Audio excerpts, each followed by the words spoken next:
أن النبي صلى الله عليه وسلم كان يصوم 3 أيام من كل شهر নবী করিম সাল্লাল্লাহু আলাইহি ওয়াসাল্লাম প্রত্যেক মাসে 3টি রোজা রাখতেন। আরবি মাসের 13, 14, 15 তারিখ, যেটাকে আমরা আইয়ামে বীজের রোজা বলি। রাসূলুল্লাহ সাল্লাল্লাহু আলাইহি ওয়াসাল্লাম প্রত্যেক মাসে 3টি করে রোজা রাখতেন। সাহাবা আজমাইন যেহেতু রাসূলুল্লাহ সাল্লাল্লাহু আলাইহি ওয়াসাল্লামের পূর্ণাঙ্গ অনুসরণ করার চেষ্টা করতেন, সেই অনুসরণার্থে সাহাবা আজমাইন প্রত্যেক মাসে 3টি করে রোজা রাখতেন। তবে যেহেতু সেটা কোনো ফরজ বিধান নয়, ওয়াজিব বিধান নয়, সেজন্য সাহাবা আজমাইন মাঝে মধ্যে রাখতেন, মাঝে মধ্যে ছেড়ে দিতেন। তো এভাবে আল্লাহ রব্বুল আলামিন এই উম্মতের উপর রোজার অভ্যাস করিয়েছেন। সুবহানাল্লাহ। মদিনায় আসার পর দ্বিতীয় হিজরি সনে রাসূলুল্লাহ সাল্লাল্লাহু আলাইহি ওয়াসাল্লাম লক্ষ্য করলেন ইহুদিরা আশুরার দিন অর্থাৎ 10 মুহররম রোজা রাখে। আল্লাহ রাসূল সাল্লাল্লাহু আলাইহি ওয়াসাল্লাম জিজ্ঞাসা করলেন, মা হাদা, এটা কেমন দিন, কেন তোমরা এই দিনে রোজা রাখো? ইহুদিরা বলল, হাদা ইয়াউমুন সালিহ, ইহা এক পবিত্র দিন। হাদা ইয়াউমুন নাজ্জাল্লাহু বনি ইসরাঈল মিন আদুবিহিম, ইহা এমন এক দিন যেই দিনে আল্লাহ রব্বুল আলামিন বনি ইসরাইলকে এবং মূসা আলাইহিস সালাতু ওয়াস সালামকে তাদের শত্রু ফিরআউনের চক্রান্ত থেকে, ফিরআউনের জুলুম থেকে, ফিরআউনের অত্যাচার থেকে হেফাজত করেছেন। বলি সুবহানাল্লাহ। আল্লাহ রাব্বুল আলামিন ওই এক সাহাবীর কষ্টের দিকে তাকিয়ে কোরআনে কারিমে আয়াত নাজিল করে দিলেন। আল্লাহ রাব্বুল আলামিন কোরআনে কারিমে বলেন, ওয়াকুলু ওয়াশরাবু হাত্তা ইয়াতাবায়্যানা লাকুমুল খাইতুল আবিয়াদু মিনাল খাইতিল আসওয়াদি মিনাল ফাজর। হে আমার বান্দারা, শোনো শোনো, আজ থেকে তোমরা ইফতার থেকে নিয়ে সেহরি পর্যন্ত, সুবহ সাদিক পর্যন্ত যে কোনো সময় খাবার দাবার গ্রহণ করতে পারবে। বলি সুবহানাল্লাহ। আমাদের কাছে অনেকেই জানতে চায় বা বলে যে হুজুর, আমরা বিভিন্ন জায়গায় শুনি রোজা হালকা হয়ে যায়, এটা কি আসলেও কোনো বাস্তবতা আছে? আম্মা বা'দু ফাআউযু বিল্লাহি মিনাশ শাইতানির রাজীম। বিসমিল্লাহির রহমানির রহিম। يا أيها الذين آمنوا كتب عليكم الصيام كما كتب على الذين من قبلكم لعلكم تتقون. وقال الله تعالى في آية أخرى شهر رمضان الذي أنزل فيه القرآن هدى للناس وبينات من الهدى والفرقان. صدق الله العلي العظيم. وقال رسول الله صلى الله عليه وسلم من صام إيمانا واحتسابا غفر له ما تقدم من ذنبه أو كما قال عليه الصلاة والسلام. আলহামদুলিল্লাহ, আলহামদুলিল্লাহ, আলহামদুলিল্লাহ। আল্লাহ রব্বুল আলামিনের লাখ কোটি শুকর, অসংখ্য শুকরিয়া যে আল্লাহ রব্বুল আলামিন আমাদের সকলকে দয়া করে, মায়া করে, মোহাব্বত করে পবিত্র এক জায়গা আল্লাহ তাআলার ঘর মসজিদে বসে কিছুদিনই কথা বলা এবং শোনার তৌফিক দিয়েছেন। সেজন্য আমরা সকলে বলি আলহামদুলিল্লাহ। সম্মানিত হাজিরিন, আজকে আমার আলোচনার বিষয় হলো রমজানের ইতিহাস। আল্লাহ রব্বুল আলামিন এই উম্মতের উপর রমজানকে কয় ধাপে ফরজ করেছেন। সম্মানিত হাজিরিন, রমজান হলো 12 মাসের রাজা বাদশাহ। রমজান হলো ইবাদতের মৌসুম। রমজান আসে মুমিনের আত্মশুদ্ধি করাতে, রমজান আসে মুমিনের গুনাহ মাফ করাতে, রমজান আসে মুমিনকে জাহান্নাম থেকে বাঁচিয়ে জান্নাতের পথে তুলে দিতে। সুবহানাল্লাহ। রমজান হলো রহমতের মাস, রমজান হলো মাগফিরাতের মাস, রমজান হলো নাজাতের মাস। এই জন্যই তো আল্লাহ রাসূল সাল্লাল্লাহু আলাইহি ওয়াসাল্লাম, সাহাবা আজমাইন, তাবিঈন, আইম্মায়ে মুজতাহিদিন, আল্লাহ তাআলার ওলি বুজুর্গরা 6 মাস আগে থেকে আল্লাহ তাআলার কাছে দোয়া করতেন, হে আল্লাহ, আপনি আমাদেরকে রমজান পর্যন্ত হায়াত বৃদ্ধি করে দেন, যাতে করে আমরা রমজানের রহমত, মাগফিরাত, নাজাত হাসিল করতে পারি, রমজানে ইবাদত করতে পারি, আল্লাহ তাআলা থেকে নৈকট্য অর্জন করতে পারি। সুতরাং রমজান বড়ই গুরুত্বপূর্ণ এক মাস, ফজিলতপূর্ণ এক মাস। শুধু তাই নয়, আল্লাহ রসুল সাল্লাল্লাহু আলাইহি ওয়াসাল্লাম আমাদেরকে শিখিয়ে দিয়েছেন রমজান আসার 2 মাস আগে থেকেই তোমরা দোয়া করবে, আল্লাহুম্মা বারিক লানা ফি রজব ওয়া শাবান ওয়া বাল্লিগনা রমাদান। আমরা অনেকেই এই দোয়াটা আমল করেছি। 2 মাস আগে থেকে পরিপূর্ণ প্রস্তুতি, পহেলা রমজান থেকে রমজানের পরিপূর্ণ পাবন্দি শুরু হয়ে যাবে। কিন্তু আফসোসের ব্যাপার হলো আমরা প্রস্তুতি নেওয়া শুরু করি পহেলা রমজান থেকে। নিয়ত করতে করতে প্রস্তুতি নিতে নিতে রমজানই শেষ হয়ে যায়। এই প্রস্তুতি আর শেষ হয় না, রমজানের পরিপূর্ণ পাবন্দি আর হয়ে ওঠে না। এজন্য রমজানের আগে থেকে পরিপূর্ণ প্রস্তুতি নিতে হবে। পহেলা রমজান থেকে বাস ইবাদত শুরু হয়ে যাবে। আল্লাহ রাব্বুল আলামিন আমাদের সকলকে তৌফিক দান করুন। তো এখন আসি, আল্লাহ রাব্বুল আলামিন রমজানের রোজাটাকে এই উম্মতের উপর কয় ধাপে ফরজ করেছেন। প্রথম ধাপ, আল্লাহ রসুল সাল্লাল্লাহু আলাইহি ওয়াসাল্লাম হিজরির পূর্বে প্রত্যেক মাসে 3টি রোজা রাখতেন, যেটা হাদিসে আছে। أن النبي صلى الله عليه وسلم كان يصوم 3 أيام من كل شهر। নবী করিম সাল্লাল্লাহু আলাইহি ওয়াসাল্লাম প্রত্যেক মাসে 3টি রোজা রাখতেন। আরবি মাসের 13, 14, 15 তারিখ, যেটাকে আমরা আইয়ামে বীজের রোজা বলি। রাসূলুল্লাহ সাল্লাল্লাহু আলাইহি ওয়াসাল্লাম প্রত্যেক মাসে 3টি করে রোজা রাখতেন।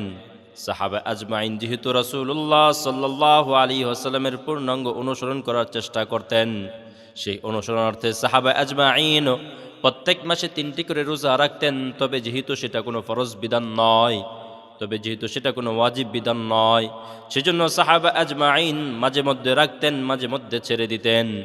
তো এভাবে আল্লাহ রব্বুল আলামিন এই উম্মতের উপর রোজার অভ্যাস করিয়েছেন। সুবহানাল্লাহ। প্রথম ধাপ ছিল আল্লাহ রসুল প্রত্যেক মাসে 3টা রোজা রাখতেন। সাহাবা আজমাইন দেখা দেখি ওনারাও প্রত্যেক মাসে 3টা রোজা রাখতেন। এটা ফরজও নয়, ওয়াজিবও নয়, এই জন্য মাঝে মধ্যে রেখে দিতেন, মাঝে মধ্যে ছেড়ে দিতেন। এই রোজার মাধ্যমে এই উম্মতের উপর রোজার অভ্যাস করানো হয়। দ্বিতীয় ধাপ, عن ابن عباس رضي الله تعالى عنه قال قدم النبي المدينة فرأى اليهود يصوم يوم عاشوراء فقال ما هذا؟ فقالوا هذا يوم صالح، هذا يوم نجى الله بني إسرائيل من عدوهم।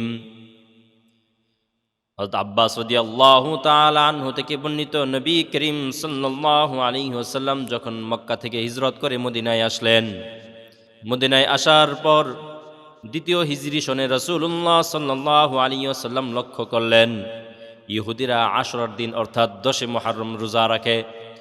আল্লাহ রাসূল সাল্লাল্লাহু আলাইহি ওয়াসাল্লাম জিজ্ঞাসা করলেন, মা হাদা, এটা কেমন দিন, কেন তোমরা এই দিনে রোজা রাখো? ইহুদিরা বলল, হাদা ইয়াউমুন সালেহ, ইহা এক পবিত্র দিন। হাদা ইয়াউমুন নাজ্জাল্লাহু বনি ইসরাঈল মিন আদুবিহিম, ইহা এমন এক দিন যেই দিনে আল্লাহ রব্বুল আলামিন বনি ইসরাইলকে এবং মূসা আলাইহিস সালাতু ওয়াস সালামকে তাদের শত্রু ফিরআউনের চক্রান্ত থেকে, ফিরআউনের জুলুম থেকে, ফিরআউনের অত্যাচার থেকে হেফাজত করেছেন। বলি সুবহানাল্লাহ।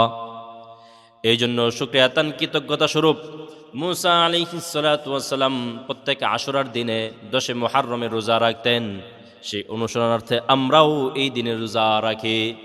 আল্লাহ রাসূল সাল্লাল্লাহু আলাইহি ওয়াসাল্লাম বলেন, আনা আহাক্কু বিমূসা মিনকুম, আমি মূসা আলাইহিস সালাতু ওয়াস সালামকে ভালোবাসার ক্ষেত্রে, মুহাব্বত করার ক্ষেত্রে তোমাদের চেয়ে বেশি হকদার। ফাসামা, অতঃপর রাসূলুল্লাহ সাল্লাল্লাহু আলাইহি ওয়াসাল্লাম নিজেও এই দিনে রোজা রাখলেন।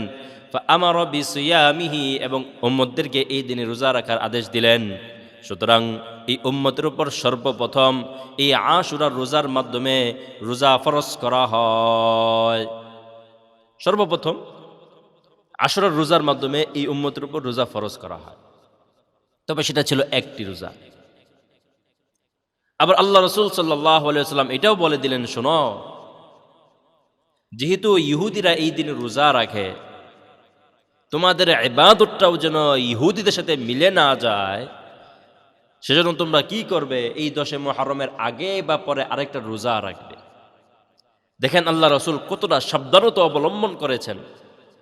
ইবাদতের ক্ষেত্রেও উনি ইহুদিদের সাথে যেন কোনো রকম মিলে না যায় সেটা লক্ষ্য রেখেছেন। কিন্তু আজ আফসোসের সাথে বলতে হয়, আমাদের চলাফেরা, কাজকর্ম, আনুষ্ঠানিকতা সব জায়গায় ভিন্ন ধর্মীর অনুসরণ, ভিন্ন ধর্মীর অনুসরণ। আমাদের বিবাহ অনুষ্ঠান পবিত্র এক অনুষ্ঠান, সেটাকে আমরা গান বাজনার মাধ্যমে অপবিত্র করে ফেলি।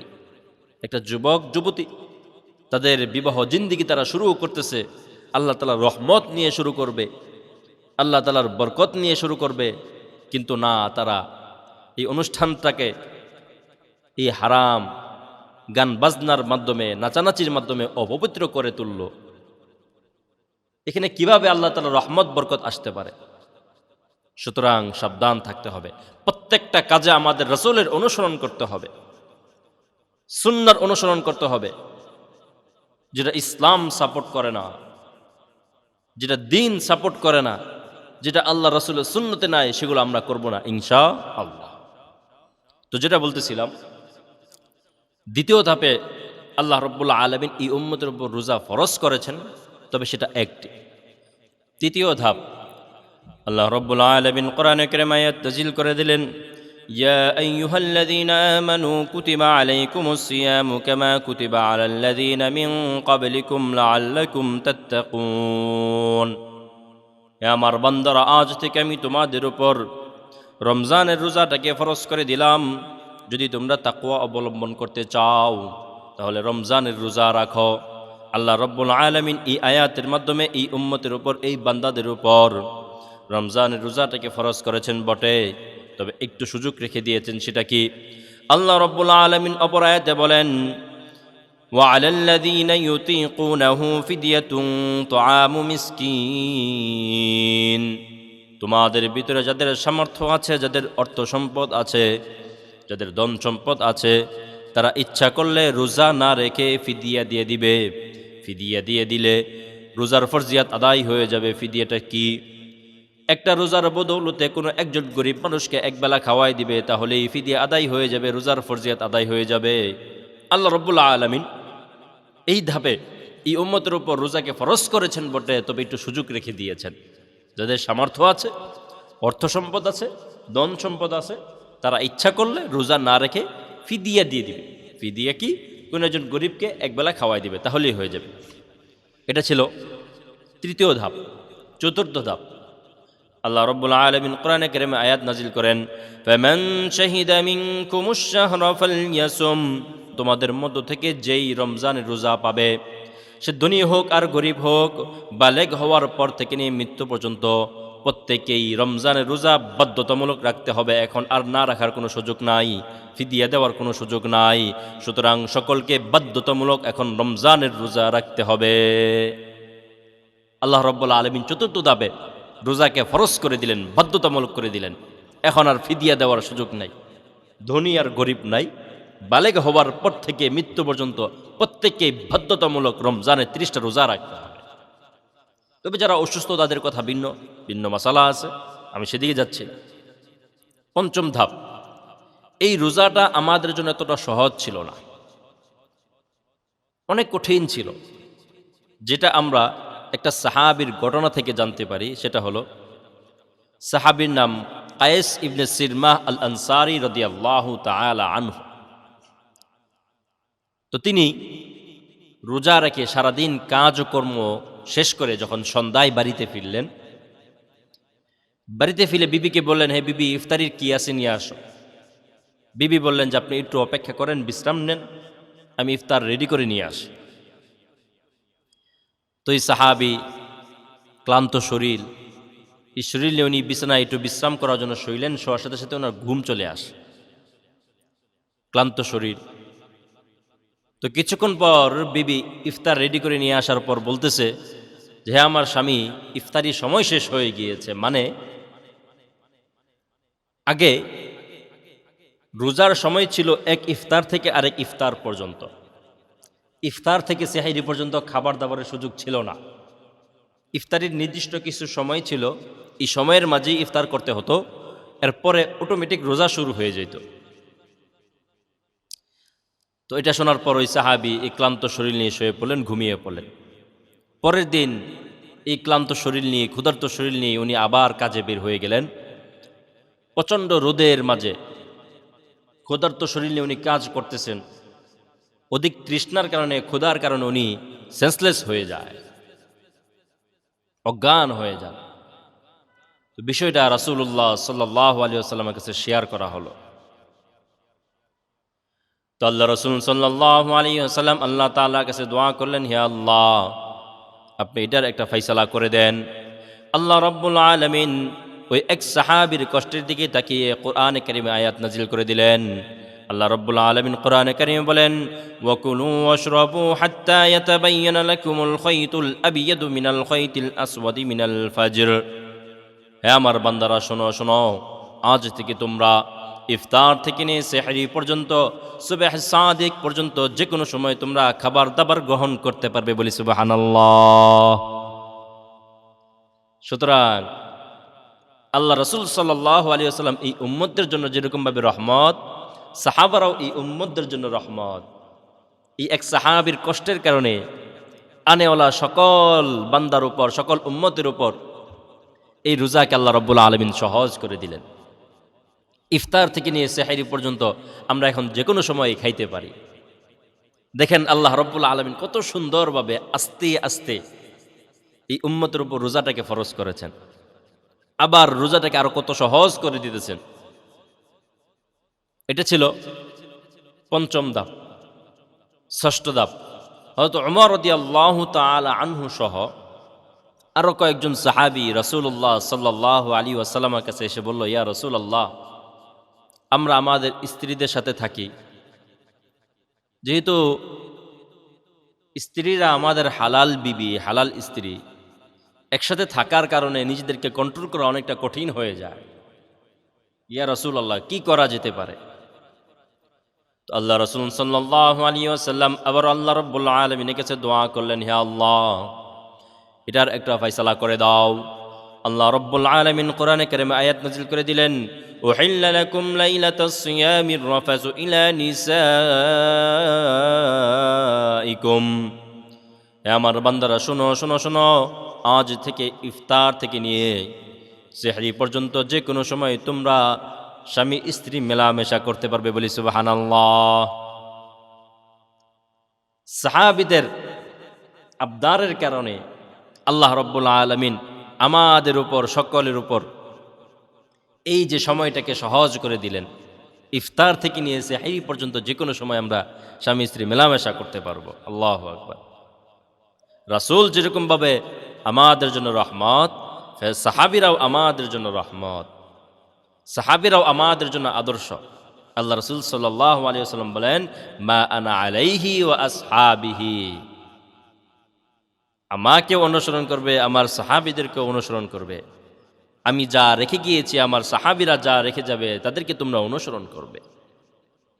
সম্মানিত হাজরিন, আল্লাহ রাব্বুল আলামিন রমজানের এই রোজাটাকে কত সুন্দরভাবে আমাদের উপর ফরজ করেছেন, আবার এটাকে কতটা সহজ করে দিলেন। সময়টা ছিল অনেক দীর্ঘ, সেটাকে শর্ট করে দিলেন। 24 ঘন্টার ভিতরে, 12 ঘন্টার ভিতরে নিয়ে আসলেন। সুতরাং এরপরেও যদি আমরা রোজা না রাখি, আমাদের চেয়ে হতভাগা বান্দা দুনিয়াতে আর হতে পারে না। সুতরাং আমাদের সকলকে বালেগ হওয়ার পর থেকে নিয়ে মৃত্যু পর্যন্ত, ধনী গরিব সকলকে বাধ্যতামূলক এই রমজানের রোজা রাখতেই হবে ইনশাআল্লাহ। সম্মানিত হাজিরিন, আমাদের কাছে অনেকেই জানতে চায় বা বলে যে, হুজুর, আমরা বিভিন্ন জায়গায় শুনি রোজা হালকা হয়ে যায়, এটা কি আসলেও কোনো বাস্তবতা আছে? হ্যাঁ, আছে। প্রত্যেকটা ফরজ বিধানগুলো আল্লাহ রাব্বুল আলামিনের কাছে দুই ভাবে কবুল হয়। একটা হলো যে আমি আপনি কোনো একটা ফরজ বিধান আদায় করলাম, এই বিধান থেকে শুধু ফরজিয়ত আদায় হয়ে গেল, কিন্তু এখান থেকে আমি আপনি কোনো সওয়াব পাইলাম না। যেমন অনেকেই আমরা বলি যে মদ পান করলে, মদ সেবন করলে 40 দিন নামাজ কবুল হয় না, তাই বলি কি আমরা নামাজ পড়বো না? নামাজ পড়ব, ফরজিয়ত আদায় হয়ে যাবে, বাকি এখান থেকে আমি কোনো সওয়াব পাবো না, নেকি পাবো না। তো ঠিক ওইরকমভাবে এই যে রমজানের রোজা, এই রোজা রাখা অবস্থায় যদি আমি গালাগালি করি, গীবত শাকায়াত করি, এরকমভাবে মিথ্যা কথা বলি, চোখের মাধ্যমে বিভিন্ন গুনাহ করি, মোবাইলে বিভিন্ন ভিডিও দেখি, এগুলোর মাধ্যমে রোজা হালকা হয়ে যায়। আবার আমরা অনেকেই গোসল করার জন্য পুকুরে যাই, যদি পুকুরে বেশি লাফালাফি করি, নাক দিয়ে কান দিয়ে পানি যায়, তাহলে রোজা হালকা হয়ে যায়, রোজার ফরজিয়ত আদায় হয়ে যাবে, বাকি এখান থেকে আমি কোনো সওয়াব পাবো না। এটাকেই বলে রোজা হালকা হয়ে যাওয়া। সুতরাং এই রমজান মাসকে পরিপূর্ণ কদর করতে হবে, নিজের জবানকে সংযত করতে হবে। আমাদের তো অনেকের অভ্যাস আছে কথায় কথায় গালি দেওয়া, কথায় কথায় গালি দেয়, এমন এমন শব্দ ইউজ করে যেটা এখানে বলা যাবে না। সাবধান, গালি দেওয়া যাবে না, মিথ্যা কথা বলা যাবে না, গীবত শাকায়াত করা যাবে না, কোনো কিছু করা যাবে না।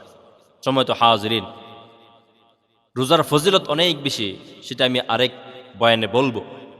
একটা বিষয় আপনাদেরকে জানায়, সেটা হলো যদি কোনো ব্যক্তি অলসতাবশত শরীয়তের কোনো রকম ওজর ছাড়া একটা রোজা ছেড়ে দেয়, আর সে এই রমজানের একটা রোজার ফজিলত অর্জন করার জন্য, হাসিল করার জন্য রমজানের বাহিরে মৃত্যু পর্যন্ত লাগাতার নফল রোজা রাখে, এরপরেও রমজানের একটা রোজার ফজিলত সে অর্জন করতে পারবে না। বলি সুবহানাল্লাহ, আল্লাহু আকবার। রমজানের একটা রোজার কত ফজিলত, কত ফজিলত। আল্লাহ রব্বুল আলামিন আমাদের সকলকে রমজানের পরিপূর্ণ হক আদায় করে, রমজানের পরিপূর্ণ কদর করে রোজা রাখার তৌফিক দান করুন। আমিন আমিন। ওয়া আখিরু দাওয়ানা আলহামদুলিল্লাহি রাব্বিল আলামিন।